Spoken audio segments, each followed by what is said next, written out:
Okay, recently on the news, you may have heard that they discovered gravity waves. Um, mm, not a, it's not easy to understand how gravity waves would work. I'm going to try to do a basic, simple explanation of how it works. So you have waves just like any other kind, right? You have sound waves, electromagnetic waves. Let's concentrate on sound waves or waves on water. So they vibrate the water and create highs and lows across the surface of the water. Sound waves, the noise vibrates air. If there's no air and you make sound, there's no sound. If there's no water and you make waves, there's no waves.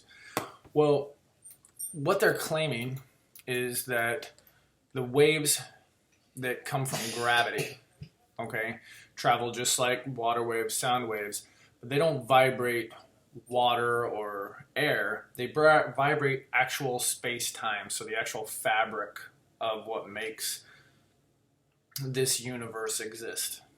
Okay, so those waves travel through that fabric. Einstein theorized that they travel at the speed of light, the maximum speed. So they built two big large pipes, one perpendicular to each other like this. Okay, 4 kilometers long, 4 kilometers long, and they shoot a laser down each one that very sensitively measures the distance of each pipe. So there's a mirror at the end of one pipe, a mirror at the end of the other pipe. They shoot a laser down, and they time how long it takes to go 4 kilometers and then back. And then if there's any difference in that measurement, then they know that one pipe is shorter than the other.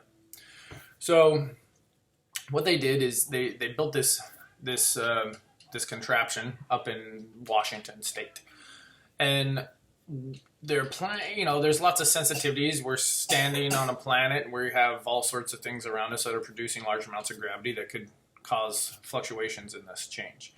So anyways, the theory is that gravity as a wave, when it hits something, it tends to compress it.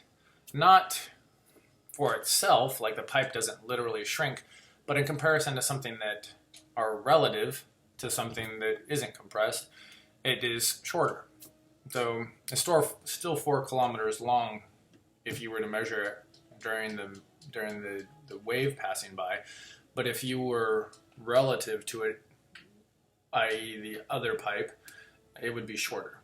So it's a concept of relativity, but the point of the matter is when you measure the two, one is going to be shorter than the other as this gravitational wave hits it.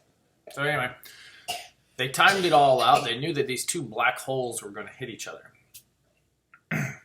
When they were hitting each other, there's a belief that a huge magnetic wave is going to shoot out of it with a lot of force.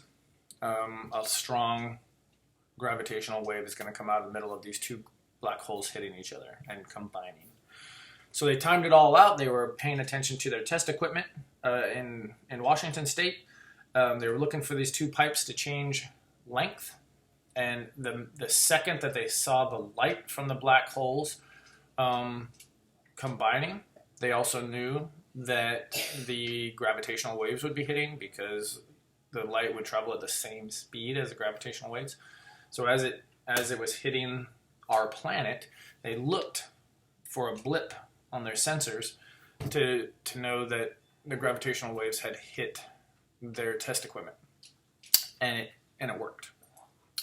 So 100 years of theory from Albert Einstein is proven now that gravitational waves exist.